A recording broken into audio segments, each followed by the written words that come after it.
Valerian blinks slowly awake. Pain is the first thing that registers, followed a short while later by the realization he can't see a damn thing. He's sat on a cold, hard floor and is very securely bound.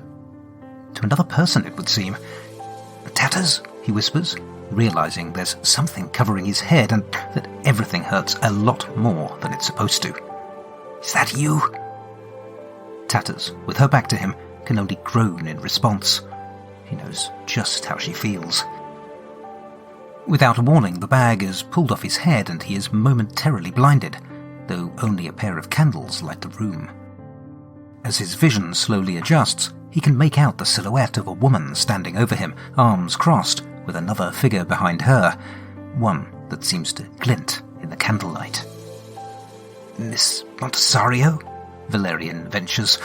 Glancing about, he can just make out that they are in some sort of mausoleum or crypt, not especially encouraging. When she speaks, Mina Montisario's words seem strangely familiar to Valerian, though he struggles to place them. "Valerian Shaw, so delighted you could join us. I come with an offer you simply can't refuse."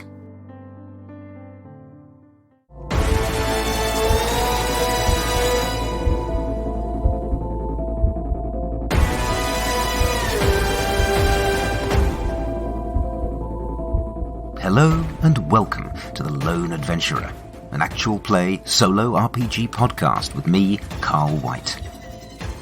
I will be your narrator, your game master, and your guide as we follow our heroes on their journey into the unknown.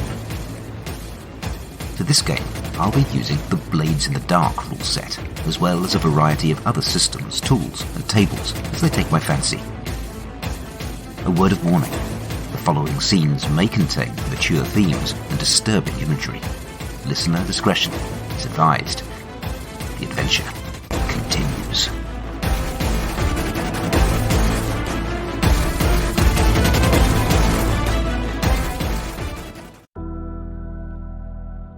Last time on The Lone Adventurer, the web entered the underpipes beneath Kairos, and after negotiating the perils there, they set to rerouting the water main up and into the Unseen's supply depot.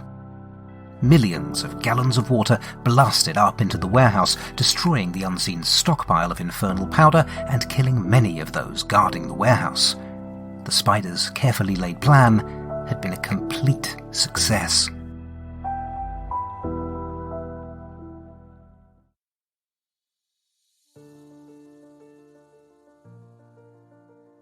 "All right, Spider, I have to admit, that was a bloody good plan." Crater is a good way through his first bottle of wine, and a second one is sure to follow. And, by the look of things, he's made a start on the dust already. He's not the only one in a good mood. Unlike the last time they'd all sat on the dusty stage of the dingy, abandoned opera house, this time there is a genuine sense of elation at the success of their mission. Even Trace seems to be in good spirits, at least for her. "Much as I hate to agree with the team oath, I can't really argue with that," she sniffs. "I can't see the Armada getting supplied anytime soon after last night's work." The Spider allows herself a small smile. Yes, all things considered, things did go remarkably well. Though that was only the first step. We have given our enemies a bloody nose, but we should be under no illusion. All we've done is delay their plans, not derail them. And now that we have moved against them so openly, I have no doubt they will be coming for us with every resource at their considerable disposal. "They can get in the queue with every other bugger in this city," Crater grins. "Let 'em come." Trace shakes her head in disgust. "The tattooed pillock notwithstanding, I suggest it's time we find ourselves a new base of operations, and that we stay on the front foot. Our one advantage is that we're small and agile. If we stay on the attack, keep shifting targets, we keep ourselves hard to track down and our opponents off balance." The Spider glances over at Sallow. Of all of them, he is the only one who doesn't seem to have taken some measure of pleasure in their success. The twitchy saboteur keeps glancing anxiously around the room, gnawing all the while on the stubs of his fingernails. "Everything all right, Sallow?" she asks. Sallow starts as if someone has crept up on him and pinched him. What? No, fine. Everything's fine. Why wouldn't it be fine? All good here. Thank you. The spider narrows her eyes. Sallow, what's wrong? Why so edgy? Sallow gulps and opens his mouth to speak, but whatever he was about to say, whether denial or confession, he is interrupted before he can say a word. Well, aren't you all a sight for sore eyes? As one, the crew turn, and there, striding between the rows of seats down the aisle with his arms spread wide and a grin on his face, is Valerian, and Tatters alongside him. Everyone is on their feet in an instant, unleashing an outpouring of relief and frustration. All of them shouting questions over one another. Valerian raises his hands. Please, please, there will be time for plenty of answers soon enough. But first, I have a guest I would like to introduce. Miss Montisario, won't you join us? Mina, one hand on her holstered arcane pistol and followed by her bipedal automaton and a devotant of Ankra, steps out of the shadows. She calls up to the stage as she approaches, and there is steel in her voice. So you're the one they call the Spider. I understand you're the brains of this outfit. Well, Spider, I think it's long past time we had words. Usually, when I drop an Easter egg into this story, I'm referring to other geeky media, but this time I open the chapter with a more self-referential example. If you notice that Mina's words to her captive exactly mirrored Valerian's when he captured her way back in Season 1, Chapter 2, then award yourself 5 geek points. How did that intro scene come about? Well, I worked through the crew's initial downtime steps of Payoff, Heat, and Entanglements, and the entanglement and faction that I rolled was Reprisals, House Montisario. That led me to a follow-up question. Following their defeat in Tereth Palace, what had happened to Tatters and Valerian? The Oracle informed me they had been captured by House Montisario, but that they were hidden away from the House of Whispers. Mina had spirited them away to a secure location for purposes that will, hopefully, soon become apparent. I then ran through the team's downtime activities, along with their XP awards and updating the faction clocks, but there was nothing particularly noteworthy in any of that, with one exception that we'll come back to later. So, following the principle of focusing on what matters most, I've fast-forwarded the story, and we have moved on to what happens next. So far, in this Blades in the Dark game, I've been moving back and forth between 2 game modes. First, I've undertaken a mission. Then, I've moved into downtime. Then, I've undertaken another mission, and rinse and repeat. But that approach only works as long as the PCs have the upper hand. While they have the luxury of planning a score and then the freedom to attempt to carry it out. What's happening now is slightly different. I've played through the downtime steps, and that downtime is now complete, but they have been interrupted by Mina before making any new plans. The virtual GM has taken greater control of the narrative at this point, and instead of being proactive, my crew are now reacting to external events. They are not, strictly speaking, in downtime any longer, and neither are they in a score. Instead, they are in the third mode of Blades in the Dark gameplay, free play. Free play takes place any time that downtime or a score are not in flight, and in fact, this is the game's default state. Characters talk to each other, they go to places, they do things, they make rolls as they need. We've not really had that much free play so far, but now does feel like an appropriate time to use it. I should probably point out that Mina's arrival at the web's hidden base was not entirely a foregone conclusion. I made a roll with very likely odds to see if she'd turn up with Tatters and Valerian following her earlier discussion with the captives, and I rolled a yes. Time to switch into free play then, as we play to find out what Mina has in mind.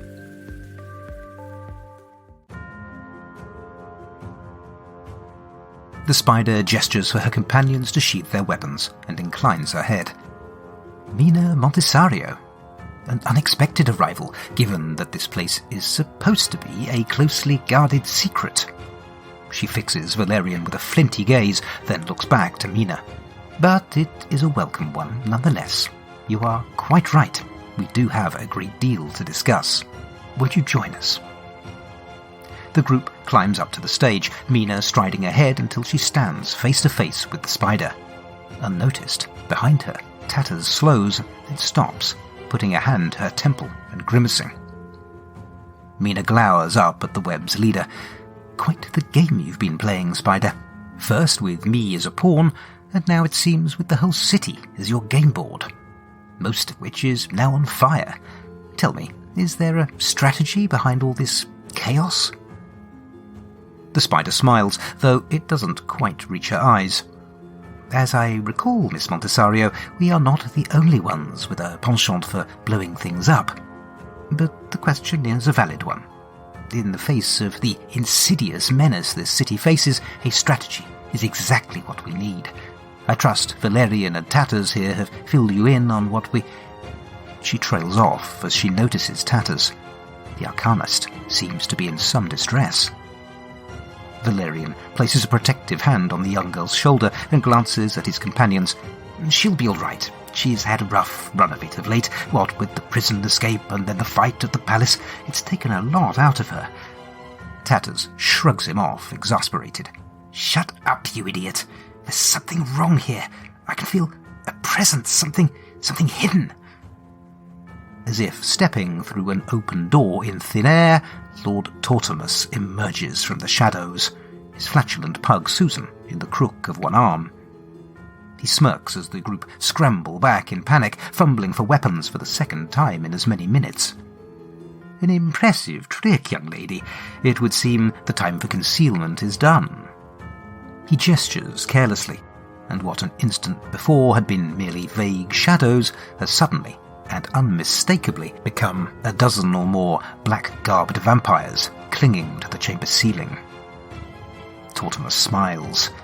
Please don't let me interrupt. Things were just getting interesting. I believe you were saying something about a strategy and an insidious menace? The spider stumbles back. No, she mutters, incredulous. It's not possible. Vampires could only have entered this place if someone had invited them in. Goodness, the vampire lord exclaims in mock horror, raising a pale, perfectly manicured hand to his lips. Who could have done so dastardly a deed?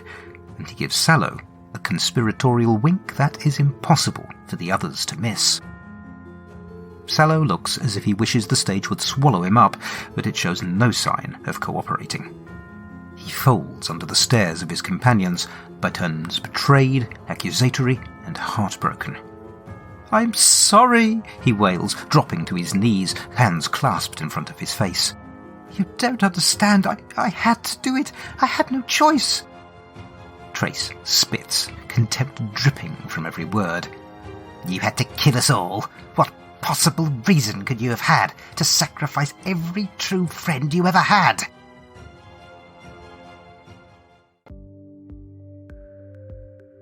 What possible reason indeed? I'm afraid that's going to have to wait just a moment. It's fair to say that things have turned really ugly really fast, and I confess, I have had a hand in that. I mentioned before that it was me who asked the question, does Mina track down the web and invade their home? What I didn't mention was that I also asked if Tortimus and his vampire spawn showed up too. The reason for that question was because I had finally figured out the nature of Sallow's betrayal. He'd invited the vampires into the web's safe haven. I'd also asked a follow-up question. How did Tortimus enter? And the answer was, reveal spirit. That suggested to me that he was hidden and that he would be revealed. I considered having Tatters make an attune roll to detect Tortimus, but I thought better of it. The Blade's rulebook states, when a player does something challenging, we make an action roll to see how it turns out. An action is challenging if there is an obstacle to the PC's goal that's dangerous or troublesome in some way. We don't make an action roll unless the PC is put to the test. If their action is something that we'd expect them to simply accomplish, then we don't make an action roll. Well, it seemed pretty clear to me that no roll was required here. This was just the story developing, and so the opportunity was there to give Sallow something cool to do. I'd have done the same were I running a group game as the GM, and Sallow was one of my players' PCs. Now, normally, in Blades, the GM involvement follows purely from the PC action rolls. Failures, or partial successes, dictate where the story goes. But in this free play section, it felt like the story state dictated a need to ask slightly leading questions. This narrative arc, and the season as a whole, feel like they are building to a climax, and it seemed only appropriate to ask if any of the PC's actions to date had resulted in consequences. So, enter Tortimus stage right. We'll have to wait to find out what Mina and the spider have to say to one another, though, based on that opening exchange, I'm guessing it's going to be a little frosty. Assuming they both survive what's coming, of course. The stakes, no pun intended, have just been raised considerably, and not just because of Tortimus and his band of jolly bloodsuckers. There are times at work when I find myself up to 5 layers of interruption deep. The thing I started on is interrupted, then the new area of focus is interrupted in turn, and before I know it, I have a long climb back out of my pit of interruption just to get back to that one thing I started on. Well, this feels a little bit like that. I need to keep careful track of all those things I was in the middle of doing before something else came along, so I can pick my way back along the path to the beginning. But to achieve that, I first need to complete the thing in front of me, and hope for no more interruptions. Let's see how that works out, shall we?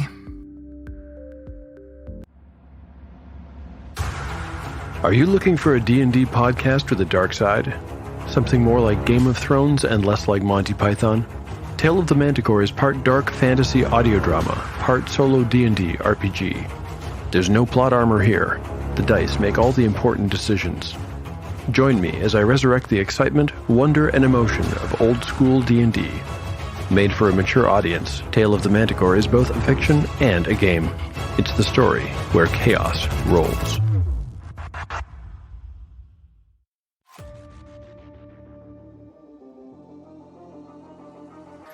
Whatever the reason is for Sallow's betrayal, it is forced to wait. With the splintering of doors under heavy hammers, more unwelcome visitors are breaking into the opera house. A group of perhaps a dozen unsavoury types spread out through the circle seats above the auditorium. They line up, crossbows trained on the figures on the stage. Their leader, a heavy-set, brutish type in a filthy leather waistcoat, steps through their ranks and sneers down. So, this is the famous web, is it? Can't say I'm much impressed. Shit, Trace whispers. Unseen. Tatters, her face pale and drawn, glances about. Never mind those idiots. Where the hell did Tortimus and his people go?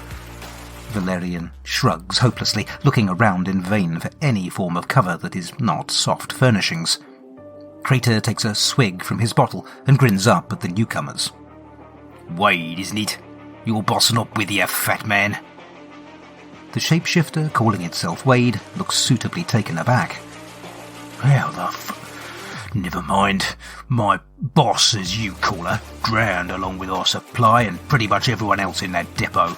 And much as I hated her guts, there's only one answer to an insult like that. He raises his arm. Pick your targets, boys. A booming voice, magically enhanced and coming from outside the building, interrupts him. You in there, this is the law. The building is surrounded, and you are all under arrest. Come out, with your hands up. Mina, her pistol drawn, side-eyes the spider. This place is a closely guarded secret, is it? I'd hate to see you loosely guarded ones. What did you do? Hand out invitations? The spider grimaces. You know, things were actually going pretty well until you showed up. Mina turns to her, incredulous.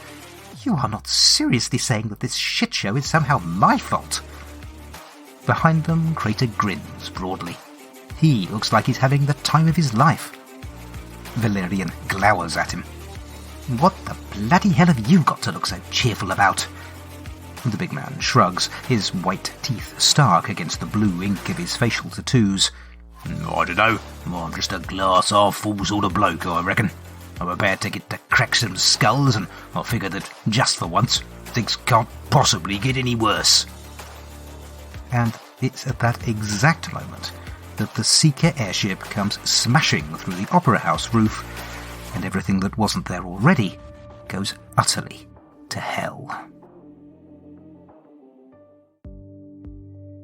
Did I say we'd have to wait just a moment for Sallow's confession? Well, my apologies. I lied. Confessions are currently on indefinite hold. Because, you see, when I rolled to see if Mina and the Undying tracked down the web, I figured that they were not the only players on the board, and so I also rolled to see if the Unseen would track the party down, and I got a yes, but I ruled that meant many of them had died in the flood, and so they showed up in small numbers, but still represented a significant threat. Hence the web are now sitting ducks for a row of elevated crossbowmen. But of course, that wasn't the end of it, because, as everybody knows, the one thing you simply must do when the peril has been amped up to the max is amp it up a little bit more. In the immortal words of Nigel Tufnell, these go to 11. And so I asked the Oracle if anyone else showed up, and it turned out that not only were the Blues banging on the door, but the Seekers had also tracked the crew down. They are called Seekers, after all, the clue's in the name. And when I asked how the Seekers entered, well, the response from the Oracle was breach home. For some reason, that immediately dropped a very clear image into my head. A while back, I was running a game for my group based on a convention game concept dreamed up by Keith Baker, the creator of the Eberron D&D setting. There's a nation in that world called Karnath, where the undead were widely used in the last war, but where now the powers that be see them as a bit of an embarrassment. Here is the game intro that I read to my players. 4 years ago, a crack Karnathi commando unit was sent to prison by a military court for a crime they didn't commit. These undead individuals promptly escaped from a maximum security stockade to the Karnathi underground. Today, still wanted by the government, they survive as soldiers of fortune. If you have a problem, if no one else can help, and if you can find them, maybe you can hire the K-Team. Basically, the PCs are the A-Team, if the A-Team were a Bone Knight, a Flame Skull, a Mummy, and a Ghost. You get the idea. So there was this heist mission involving a theatre, and their approach was to smash their custom black with red Go Faster stripe airship through the roof. And, well, anyway, the point being, the Oracle prompt reminded me of Thing, and so I used the Thing, and now we have the Seekers of Droom bursting through the Opera House roof in a massive skyship ready to kick some ass, while outside we have a horde of angry bluecoats just itching to crack some skulls, and inside we have a pan-galactic gargle blaster-like cocktail of deadly vampires, angry shapeshifters, and uneasy allies. Stakes, I think it's fair to say, suitably re-raised. And in case you'd forgotten, the pan-galactic gargle blaster's effects are described as similar to having your brains smashed out by a slice of lemon wrapped round a large gold brick. This is not the sort of party where people are going to be helping with the cleaning up at the end. On the plus side, with the addition of those Seekers, things really can't get any worse from here. It's just a question of working our way back up the interruption track and hoping that all of the folks we want to survive do so, and all of the ones that we don't. But all of that is going to have to wait. Until next time.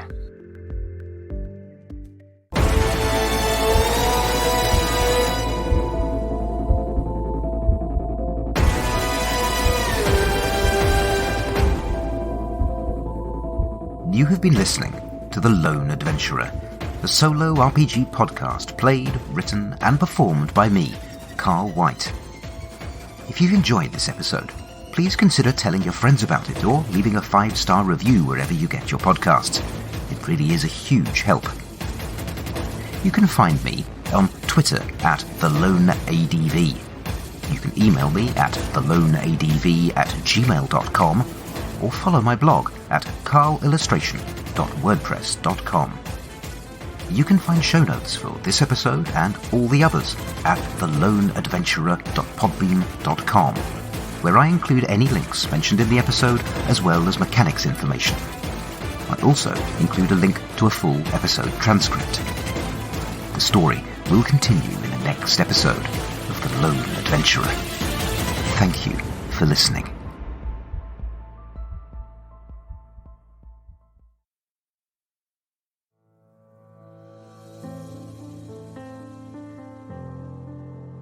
Nothing stirs in the docks. The nighttime curfew is being well observed, it seems. Blackened beams poke through the rubble of the destroyed warehouse like charred ribs through incinerated flesh. The explosion that ripped through this place when Crater shot one of those powder barrels completely leveled the building, and anything that survived the initial blast was burned beyond recognition in the blaze that followed. All is still in the night, save for gentle wafts of smoke rising from still glowing embers. The sharp, peppery smell of infernal powder cuts through the stench of wood smoke. At the precise location where Crater's bullet struck the barrel, the air shimmers for just an instant, then returns to normal. Seconds tick by, and then it happens again. Only this time, the effect does not fade. Instead, the air seems to congeal and begin to slowly ripple. At that spot, a strange patch of otherness begins to form, disturbing to the eye, were there anyone there to see it. A baleful, sickly light, eerie and disconcerting, begins to throb slowly in the darkness. Then, with slow and hideous convulsion, reality tears open. It's just for a moment, a brief and spasmodic fissure that seals itself and vanishes almost as soon as it appears, but it exists for long enough to spew forth something not of this world. The glistening, undulating thing that has escaped the demon dimensions, or tentacles and carapace, gathers its form, extrudes row after row of dripping fangs, and sniffs at the night air. When it roars, there is unspeakable excitement and hunger in the sound. Across the city, 100 sleepers shift, uneasy in their dreams. Then, the thing that should not be here sets off to hunt.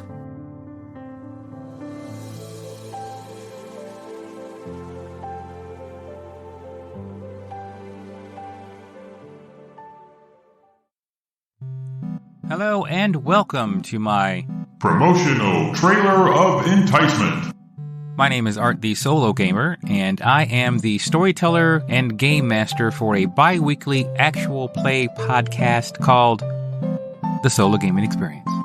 Each season I use a different RPG system with some solo components thrown over the top of it to hopefully tell the best story I possibly can. Join me on the Solo Gaming Experience. That's the Solo Gaming EXP on any podcast platform near you. I humbly thank you in advance.